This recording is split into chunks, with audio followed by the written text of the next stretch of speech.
Elə ki, ana xəstələndi, özünü yaxşı hiss eləmədi. Çoxuşaqlı ailələrdə hər kəs bilir ki, ev-eşik rəsmən köçür. Sanki evdə müharibə gedib. Böyük qızlarıma bu il bir söz deyə bilmirəm, çünki ikisi də hazırlaşırlar. Çoxlu hazırlıqlar, dərslər, öyrənmələr. Evdə yazıqlar üst-üstə 1-2 saat olurlar. Balacaları da nə deyim, hələ dağıtmasınlar, yığışdırmaqlarını istəmirəm. Bir gün başım ağrıyırdı, özümü çox pis hiss eləyirdim və təzyiqim oynayırdı. Ayaq üstə qalxa bilmirdim. Səhərsi gün oyandım ki, evimiz rəsmən köçür. Əməli başlı köçür. Elə necə var olduğu kimi də çəkib paylaşıram. Bilirəm, bəlkə də rəylər gələcək ki, ay belə ev olar, ay biz yığışdırmadan yatmırıq, eləmirik. Xeyr, bizdə evimizin hər halı olur. Səhərə təmiz halı da olur, səhərə bərbad halı da olur.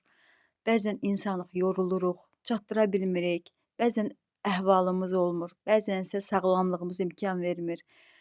Əsas odur ki, sağlamlığımız yerində olsun, qalan hər şey düzələn şeydir.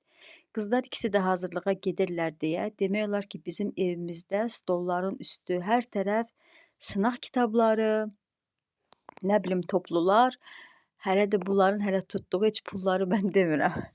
Hara baxırsan uşaqların dəftər, kitabları, çünki elə bəzən mətbəxdə yemək yeyə yazırlar, bəzən uzanıqlı halda yazırlar. Yəni hara baxsan bizim evdə kitab, dəftərdir. Bir də məndən izləyicilərim xahiş eləmişdilər ki, çox belə sürətləndirməyin videonu və rahat-rahat baxsınlar. Ona görə bu dəfə sizin istəyinizi mütləq nəzərə aldım.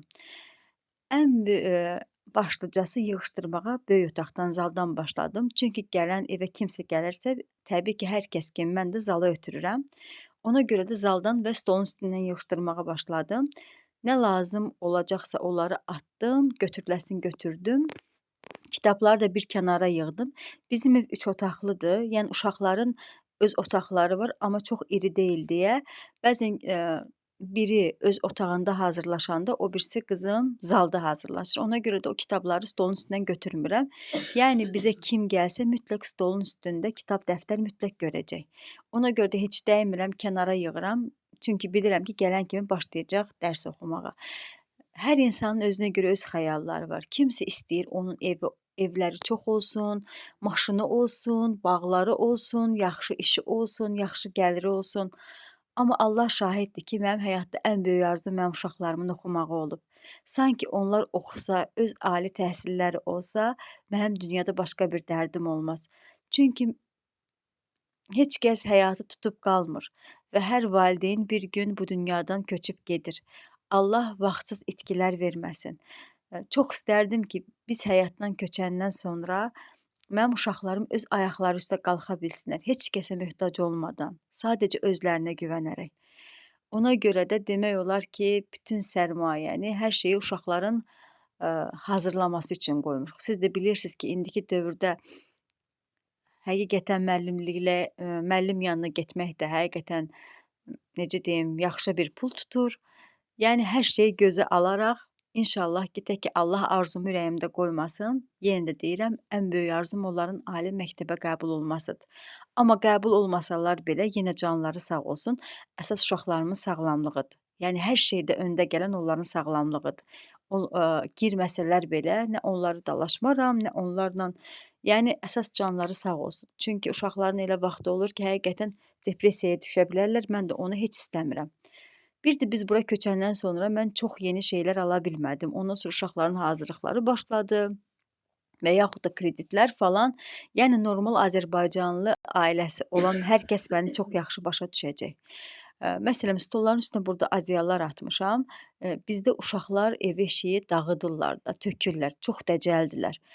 Ona görə də mən işlədiyim müddətdə, ona görə vloqlar falan paylaşa bilmirdim. Gəldim ki, stollarımın üstü yaman gündədir. Ya əllərinə sok töküblər, ya nəsə dağıdıblar, neyniyiblər. Bəlkə 2 gün stollarımı yumaqla başa verdim. Ona görə evdə hələlik stol üstü ala bilmirəm. Ona görə də evdə köhnə adyalım var və onu stolların üstünə sərmişəm.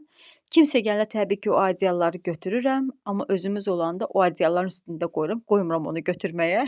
Çünki əllərində nə olsa mütləq dağıdacaqlar. Yəni indi videoya baxanlar deməslər ki, ay xanım o nədir, yaraşmır, onu mən də bilirəm, fərqindəyəm. Sadəcə indi maddiyyat ona imkan vermir yenisini alım deyə və çox çiklənməsin, batmasın deyə mən stolun üstünə adyalları atmışam.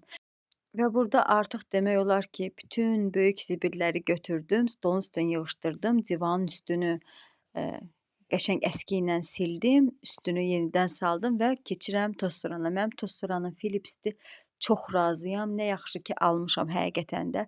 Çox əlimdən tutur. Sovurması, tozu çəkməsi çox əladır həqiqətən. Əgər kimsə almaq istəsə mütləq məsləhət görərəm. Və beləliklə başlayıram evi tozsoranlamağa. Otağı tozsoranladıqdan sonra mənim xalçamın üstü biraz necə deyim, tüklüdür və çox tökülən yerə tozu falanı içinə çox çəkir. Biraz onu çəkməkdə zorlanıram həmişə. Çünki nə qədər eləsən də sanki içlərində toz qalır.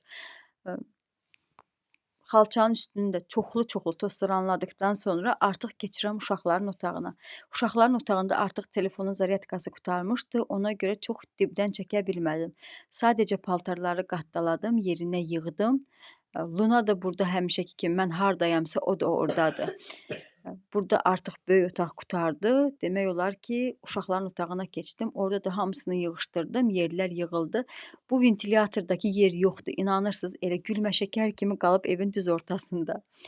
Yerləri yığdım, pastelləri dəyişdim. Uşaqların da otağını tozsoranladıqdan sonra burada Bətül telefona baxır. Keçdim koridora. Koridoru da tozsoranladıqdan sonra artıq orada öz otağımızda yığmışdım.